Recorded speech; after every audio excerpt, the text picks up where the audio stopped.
नस्ल जी अच्छी हो ना तो उन्होंने खुराक अच्छी दो तो दुध वध जाता है। जी नस्ल भैड़ी उन्होंने जिन्नी दिले खुराक पा दो लेकिन उस मकदार ना दुध नहीं वधान लगी। अच्छा कोरिया कितनी देर काम करके आए सो? तकरीबन मैं कोई 7 साल काम करके आया। अच्छा कोरिया के 7 सालों के कोई डेयरी फार्म वेख्या सी? बड़े बड़े उत्थे गावां दे फार्म ने मझां दे फार्म ने। अच्छा वो लोग ऐसे किहड़े काम करते हैं कि साडे डेयरी फार्मर हजरात नहीं करते तो असीं पिछे आना थी? वो तो क्या पट्ठे जिहड़े ने ऐ नहीं पाते सिर्फ सैल च पाते हैं तो वंडा पाते हैं लेकिन उन्होंने डंगर खुले रहिंदे ने वो रस्सा नहीं पाते खुले पानी पींदे ने अपनी मर्जी नाल पट्ठे खांदे ने वंडा खांदे ने लेकिन वो 45 तो 50 किलो जी गां जी दुध देंदी है। साडे किसान वीर इस कारोबार दे विच आम तौर ते किहड़ियां गलतियां कर छड़दे ने जिहदी वजह नाल डेयरी फार्म फ्लॉप हुंदे ने? ये जी एक तो खुराक नहीं सही देंदे, दूजा जिहड़ियां मझां नूं दवाई दी वक्त सिर नहीं देंदे। कई बार थन मर जाते हैं, कई होर बीमारियां लग जांदियां ने, वो वक्त सिर दवाई नहीं लियाउंदे तो डंगर दाया हो जाता है।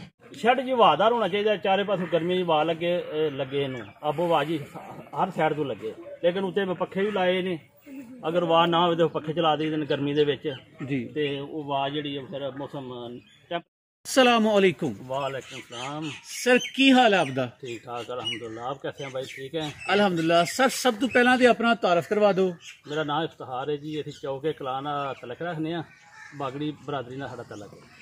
ए दसो कि मज्जां दा फार्म कितनी देर तो बनाया जे? ये तकरीबन 15 साल हो गए ने जी मैं फार्मिंग कर रहा।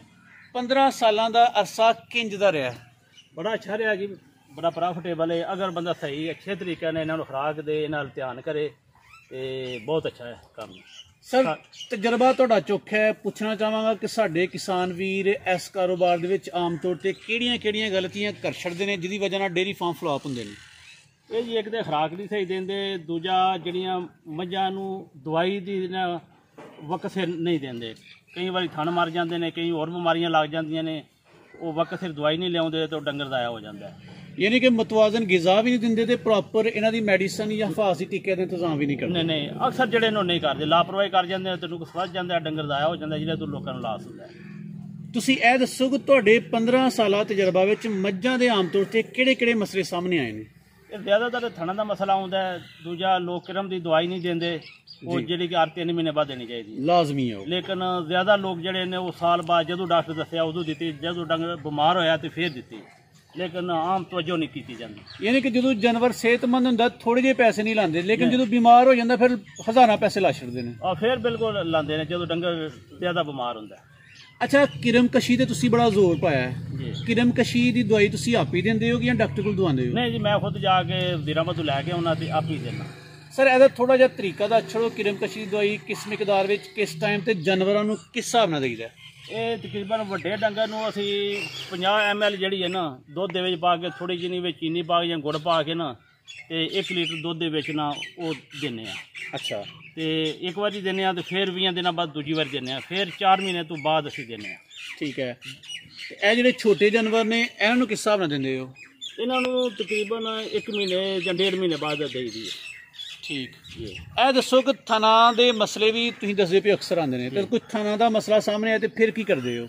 फिर ज़्यादातर असीं दुध दे विच दादड़ मिर्चां पा के पहलां उबाल के फिर दुध दे विच पा के विच घ्यो पा के ते ओह देईदे आ ते एक फार्मैक्स टीका है ओह लाईदा है, होर एंटीबायोटिक टीके ने ओह लाईदे ने, जानवर ठीक हो जाता है? जानवर ठीक हो जाए लेकिन वो वक्त से जो हमला अटैक हो उस वक्त ला दिओ तो ठीक ने। यानी कि इब्तदाई स्टेज ते इब्तदाई मरहले ते इलाज हो जाता है, बहुता मसला अज तक काम खराब हो जाता है, फिर काम गलत हो जाता है। अच्छा ਜਿਹੜਾ ਕਿਰਮਕਸ਼ੀ ਦੀ ਵੀ ਤੁਸੀਂ ਦੱਸੀ ਹੈ ਉਹ ਜਿਹੜੇ ਜਾਨਵਰ ਪ੍ਰੈਗਨੈਂਟ ਹੁੰਦੇ ਨੇ ਸੂਣ ਵਾਲੇ ਹੁੰਦੇ ਨੇ ਉਹਨਾਂ ਨੂੰ ਵੀ ਉਸੇ ਤਰ੍ਹਾਂ ਦੇਈਦਾ? ਨਹੀਂ ਉਹਨਾਂ ਦੀ ਲਹਿਦਾ ਦੁਆ ਹੈ, ਉਹਨਾਂ ਦੀ ਲਹਿਦਾ ਹੁੰਦੀ ਹੈ, ਉਹਨਾਂ ਦੀ ਖਿਰਮਾ ਹੀ ਲਹਿਦਾ ਹੈ। ਜਿਹੜੇ ਦੂਜੇ ਨੇ ਇਹ ਬਛੜੇ ਜਿਹੜੇ ਨੇ ਇਹਨਾਂ ਦੀ ਲਹਿਦਾ ਦੁਆ ਹੈ। ਤੇ ਉਹ ਜਦੋਂ ਕਿਰਮਕਸ਼ੀ ਦੀ ਮੈਡੀਸਨ ਦੇਣੀ ਹੈ ਇਹਨਾਂ ਨੂੰ ਪੱਠੇ ਛੱਠੇ ਪਾਣੀ ਸ਼ਨੀ ਪਵਾ ਕੇ ਖਵਾ ਕੇ ਦੇਈਦਾ ਕਿ ਜਾਂ ਉਂਝ ਨੇਰਨੇ ਪੇਟ ਦੇਈਦਾ? नहीं असीं तो सुबह जे पिछा बनने उस वे देने पट्ठे खुआ जे पिछा धुप्पे बन्नी देना उस वे देई। तो जिहड़ा थना दा मसला दादड़ मर्चां दा हल ओहदा दसदे पे हो ओहदा तरीका या टाइम की है? वो जिहड़े अटैक होए चंदरी दा अटैक होए पहला तो टीका लाओ, उस तो बाद चटाकी एक मर्चां लैके उन्हां नूं बाल लो, विच 1.5 पा घ्यो पा लो, विच दुध पा के ते ओह उन्हां नूं दिओ ते इंशाअल्लाह आराम आ जांदा। तकरीबन लगातार 8 दिन दिओ 8 ਦਿਨ ਤਕਰੀਬਨ ਹਫ਼ਤੇ ਤੱਕ ਕਰੋ। ਹਫਤਾ ਇੱਕ ਕਰੋ ਤਾਂ ਠੀਕ ਹੋ ਜਾਂਦਾ ਹੈ ਜਾਨਵਰ। ਠੀਕ ਹੈ, ਵੈਰੀ ਗੁੱਡ। ਅੱਛਾ, ਇਹ ਦੱਸੋ ਕਿ ਤੁਸੀਂ ਤੇ ਬਿਮਾਰੀਆਂ ਦੇ ਸਪੈਸ਼ਲਿਸਟ ਸਾਨੂੰ ਲੱਗਦੇ ਪਏ ਹੋ, ਤਜਰਬਾ ਤੁਹਾਡਾ ਚੁੱਕ ਹੈ। ਇਹ ਵੀ ਦੱਸੋ ਕਿ ਮੱਝਾਂ ਦਾ ਦੁੱਧ ਵਧਾਉਣ ਦਾ ਤਰੀਕਾ ਕੀ ਹੈ? ਲੋਕ ਕਹਿੰਦੇ ਨੇ ਕਿ ਜਾਨਵਰ ਤੇ ਬੜਾ ਜ਼ੋਰ ਲਾਇਆ ਲੇਕਿਨ ਦੁੱਧ ਮੱਝ ਨਹੀਂ ਵਧਾਉਂਦੀ। ਦੁੱਧ ਨਸਲ ਨਾਲ ਵੱਧਦਾ ਜਾਂ ਖੁਰਾਕ ਨਾਲ ਵੱਧਦਾ? ਇਹ ਦੋਵੇਂ ਚੀਜ਼ਾਂ ਜੀ। ਨਸਲ ਜਿਹੜੀ ਅੱਛੀ ਹੋਵੇ ਨਾ ਤੇ ਉਹਨੂੰ ਖੁਰਾਕ ਅੱਛੀ ਦਿਓ ਤੇ ਦੁੱਧ ਵੱਧ ਜਾਂਦਾ ਹੈ। ਜਿਹੜੀ ਨਸਲ ਭੈੜੀ ਉਹਨੂੰ ਜਿੰਨੀ ਦਿਲੇ ਖੁਰਾਕ ਦਾ ਦਿਓ ਲੇਕਿਨ ਉਸ ਮਿਕਦਾਰ ਨਾਲ ਦੁੱਧ ਨਹੀਂ ਵਧਾਉਣ ਲੱਗੀ। ਅੱਛਾ, ਅੱਛੀ ਨਸਲ ਦਾ ਇੰਤਖਾਬ ਕਿੰਜ ਕੀਤਾ ਜਾਣਾ ਚਾਹੀਦਾ? ਇਹ ਜੀ ਨੀਲੀ ਰਾਵੀ ਦੇ ਜਿਹੜੀ ਮੱਝਾਂ ਨੇ ਨਾ ਉਹ ਜਿਹੜੀਆਂ ਨੇ ਅੱਛਾ ਦੁੱਧ ਦਿੰਦੀਆਂ ਨੇ। ਇਹ ਦੂਜੇ ਜਿਹੜੇ ਸਾਦਾ ਨੇ ਨਾ ਦੇਸੀ ਮੱਝਾਂ ਇਹ ਉਹਨਾਂ ਦੁੱਧ ਨਹੀਂ ਦਿੰਦੀਆਂ ਜੀ ਜੀ। ਤੇ ਨੀਲੀ ਰਾਵੀ ਦੀ ਮੱਝ ਲੈਣ ਦਾ ਤਰੀਕਾ ਤੇ ਇਲਾਕਾ ਕਿਹੜਾ ਜੇ? ਉਹਦੇ ਅਸੀਂ ਉੱਧਰੋਂ ਸਾਡੇ ਵਪਾਰੀ ਨੇ ਉਹ ਲੈ ਕੇ ਆਉਂਦੇ ਨੇ ਸਾਈਵਾਲ ਚੀਚਾਵਤਨੀ ਦੇ ਜਿਹੜੇ ਰਾਵੀ ਦੀ ਸਾਈਡ ਹੈ ਨਾ ਉੱਥੋਂ ਜਾ ਕੇ ਨਾ ਲੈ ਕੇ ਆਉਂਦੇ ਉਹਨਾਂ ਕੋਲ ਅਸੀਂ ਲੈ ਲੈਨੇ ਅੱਗੇ। ਅੱਛਾ, ਤੁਸੀਂ ਕੋਰੀਆ ਕਿੰਨੀ ਦੇਰ ਕੰਮ ਕਰਕੇ ਆਏ ਸੋ? ਤਕਰੀਬਨ ਮੈਂ ਕੋਈ 7 ਸਾਲ ਕੰਮ ਕਰਕੇ ਆਇਆ। ਅੱਛਾ, ਕੋਰੀਆ ਦੇ 7 ਸਾਲਾਂ ਦੇ ਵਿੱਚ ਤੁਸੀਂ ਉੱਥੇ ਕੋਈ ਡੇਅਰੀ ਫਾਰਮ ਵੇਖਿਆ ਸੀ? ਬੜੇ ਬੜੇ ਉੱਥੇ ਗਾਵਾਂ ਦੇ ਫਾਰਮ ਨੇ, ਮੱਝਾਂ ਦੇ ਫਾਰਮ ਨੇ। ਅੱਛਾ, ਉਹ ਲੋਕ ਐਸੇ ਕਿਹੜੇ ਕੰਮ ਕਰਦੇ ਨੇ ਕਿ ਜਿਹੜੇ ਸਾਡੇ ਡੇਅਰੀ ਫਾਰਮਰ ਹਜ਼ਰਾਤ ਨਹੀਂ ਕਰਦੇ ਤੇ ਅਸੀਂ ਪਿੱਛੇ ਆਉਣਾ ਸੀ? ਉਹ ਤੇ ਕਹਿ ਪੱਠੇ ਜਿਹੜੇ ਨੇ ਇਹ ਨਹੀਂ ਪਾਉਂਦੇ, ਸਿਰਫ ਸੈਲਜ ਪਾਉਂਦੇ ਨੇ ਤੇ ਵੰਡਾ ਪਾਉਂਦੇ ਨੇ। ਲੇਕਿਨ ਉਹਨਾਂ ਦੇ ਡੰਗਰ ਖੁੱਲੇ ਰਹਿੰਦੇ ਨੇ, ਉਹ ਰੱਸਾ ਨਹੀਂ ਪਾਉਂਦੇ, ਖੁੱਲੇ ਪਾਣੀ ਪੀਂਦੇ ਨੇ, ਆਪਣੀ ਮਰਜ਼ੀ ਨਾਲ ਪੱਠੇ ਖਾਂਦੇ ਨੇ, ਵੰਡਾ ਖਾਂਦੇ ਨੇ। ਲੇਕਿਨ ਉਹ 45 ਤੋਂ 50 ਕਿਲੋ ਜਿਹੜੀ ਗਾਂ ਜਿਹੜੀ ਦੁੱਧ ਦਿੰਦੀ ਹੈ, ਜਿਹੜੀ ਉਹ 25 30 ਤੇ ਆਉਂਦੀ ਹੈ ਉਹਨੂੰ ਉਹ ਨਹੀਂ ਤਲਫ ਕਰ ਦਿੰਦੇ ਨੇ, ਉਹ ਨਹੀਂ ਰੱਖਦੇ। ਉਹ ਨਹੀਂ ਰੱਖਦੇ ਨਹੀਂ। ਤੇ ਸਰ ਤੁਸੀਂ ਦੱਸੋ, ਤੁਹਾਡਾ ਵੀ ਤੇ 15 ਸਾਲਾਂ ਦਾ ਤਜਰਬਾ ਹੈ, ਤੁਸੀਂ ਫਿਰ ਆਏ ਹੋ ਡੇਰੇ ਤੇ ਉਹ ਤਜਰਬਾ ਇੱਥੇ ਇੰਪਲੀਮੈਂਟ ਕਿਉਂ ਨਹੀਂ ਕੀਤਾ? ਸਾਲੀ ਤੁਸੀਂ ਵੀ ਪਾਉਣਾ ਚਾਹੀਦਾ ਸੀ। ਬਸ ਇੱਥੇ ਉਹ ਮਸ਼ੀਨਰੀ ਨਹੀਂ, ਉੱਥੇ ਮਸ਼ੀਨਰੀ ਹੈ ਜ਼ਿਆਦਾ ਲੇਕਿਨ ਇੱਥੇ ਉਹ ਅਵੇਲੇਬਲ ਨਹੀਂ। ਜਿਹੜੀ ਸੈਲਜ ਬਣਾਉਣ ਆਈ ਹੈ ਨਾ ਉੱਥੇ ਮਕਈ ਤਿਆਰ ਹੋ ਜਾਂਦੀ, ਉੱਥੇ ਮਸ਼ੀਨਰੀ ਆਉਂਦੀ ਹੈ, ਆ ਕੇ ਬਣਾ ਕੇ ਧੜ ਲਾ ਕੇ ਟੁੱਟ ਜਾਂਦੀ ਹੈ। ਇੱਥੇ ਉਹ ਸਾਰੀ ਅਵੇਲੇਬਲ ਨੇ। ਹਾਂਜੀ ਗੱਲ ਹੈ। ਤੇ ਮੱਝਾਂ ਦਾ ਇੰਤਖਾਬ ਕਿਉਂ ਕੀਤਾ? ਗਾਈਆਂ ਵੀ ਤੇ ਲੋਕ ਰੱਖਦੇ ਨੇ। ਨਹੀਂ, ਪਹਿਲਾਂ ਮੈਂ ਗਾਈਆਂ ਵੀ ਰੱਖੀਆਂ ਹਜੇ ਤੇ ਸਾਡੇ ਦੁੱਧ ਹੀ ਜਿਹੜੇ ਨੇ ਗਾਈਆਂ ਦਾ ਦੁੱਧ ਤੋਂ ਥੋੜੀ ਨਫ਼ਰਤ ਕਰਦੇ ਨੇ।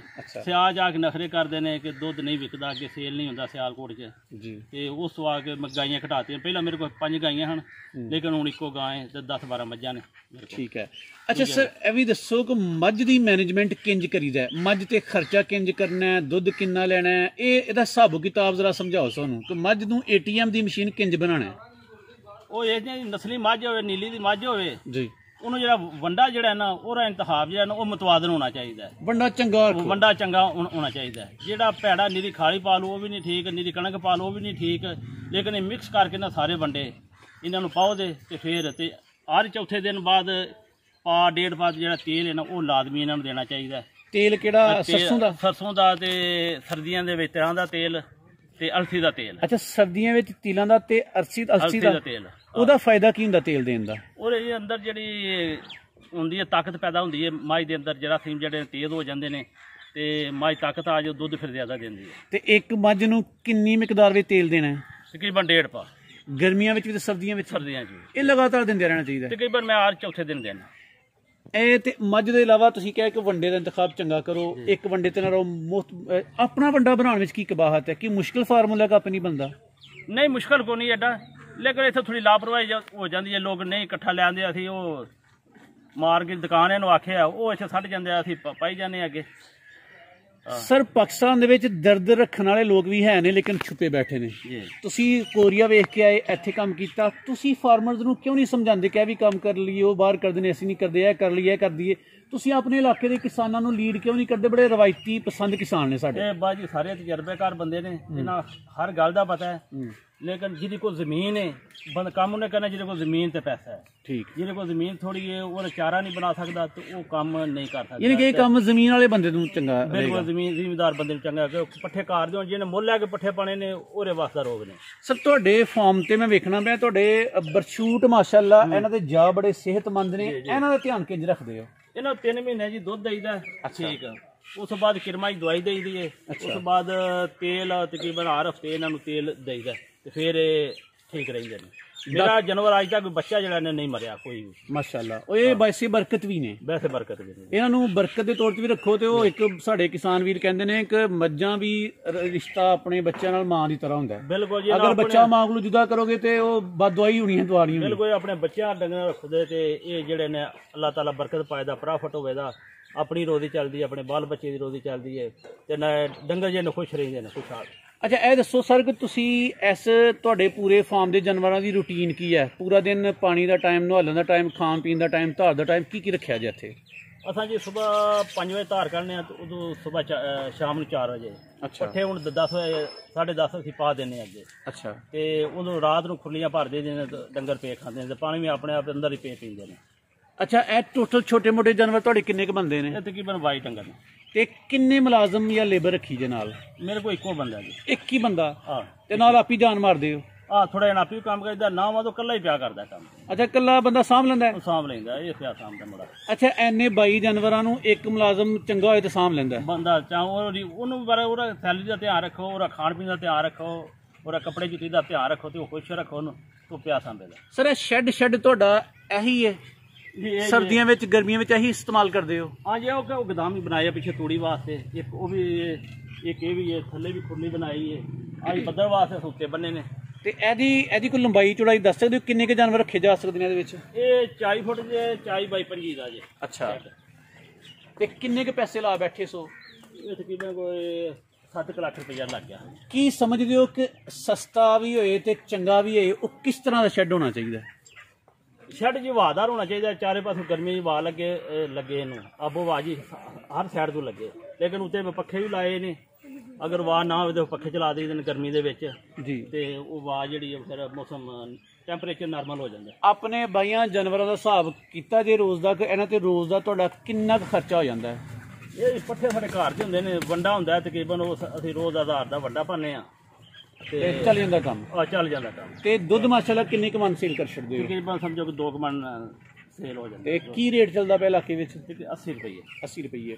ਸਰ ਬੜੀਆਂ ਸੋਹਣੀਆਂ ਗੱਲਾਂ ਕਰਦੇ ਪਏ ਹੋ ਲੇਕਿਨ ਮੈਂ ਇੰਟਰਵਿਊ ਜ਼ਿਆਦਾ ਲੰਮਾ ਨਹੀਂ ਕਰਾਂਗਾ। ਪੂਰੇ ਪਾਕਿਸਤਾਨ ਦੇ ਕਿਸਾਨ ਵੀਰਾਂ ਨੂੰ, ਕਿਸਾਨ ਭਾਈਆਂ ਨੂੰ ਕੋਈ ਇਸ ਹਵਾਲੇ ਨਾਲ ਮਸ਼ਵਰਾ ਦਿਓ ਕਿ ਇਹ ਕੰਮ ਉਹਨਾਂ ਨੂੰ ਕਿੰਝ ਕਰਨਾ ਚਾਹੀਦਾ? ਬਾਈ ਜਿਹੜੇ ਕੰਮ ਕਰ ਸਕਦੇ ਨੇ, ਜਿਹੜਾ ਥੋੜਾ ਤਜਰਬਾ ਰੱਖਦੇ ਨੇ, ਸ਼ੌਕ ਰੱਖਦੇ ਨੇ, ਉਹ ਇਹ ਕਹਿਣ ਕਿ ਨਸਲੀ ਮੱਝਾਂ ਲਿਆਉਣ ਤੇ ਗਾਵਾਂ ਲਿਆਉਣ। ਇਹ ਜਿਹੜੀਆਂ ਦੜੇ ਫੜੇ ਦੀਆਂ ਹੁੰਦੀਆਂ ਨੇ ਇਹ ਨਹੀਂ, ਇਹ ਪੱਲਿਓਂ ਪੈ ਜਾਂਦੀਆਂ ਨੇ। ਅੱਛੀਆਂ ਗਾਵਾਂ ਹੁੰਦੀਆਂ ਤੇ ਅੱਛਾ ਦੁੱਧ ਦੇਣਦੀਆਂ, ਲੇਕਿਨ ਫਿਰ ਉਹਦੀ ਹਿਫਾਜ਼ਤ, ਉਹਦਾ ਰੱਖਣ ਦਾ ਤਰੀਕਾ, ਸ਼ੈੱਡ ਜਿਹੜਾ ਲਾਜ਼ਮੀ ਹੋਣਾ ਚਾਹੀਦਾ, ਉਹਦੇ ਪੱਖੇ ਗਰਮੀਆਂ ਵਿੱਚ ਗਾਵਾਂ ਵਾਸਤੇ ਲਾਜ਼ਮੀ ਹੋਣੇ ਚਾਹੀਦੇ। ਸਰ ਬੜੀਆਂ ਸੋਹਣੀਆਂ ਗੱਲਾਂ ਕੀਤੀਆਂ ਨੇ, ਤੁਹਾਡੀ ਵਾਹਵਾ ਸਾਰੀ ਮਿਹਰਬਾਨੀ। ਚਲੋ ਮਿਹਰਬਾਨੀ।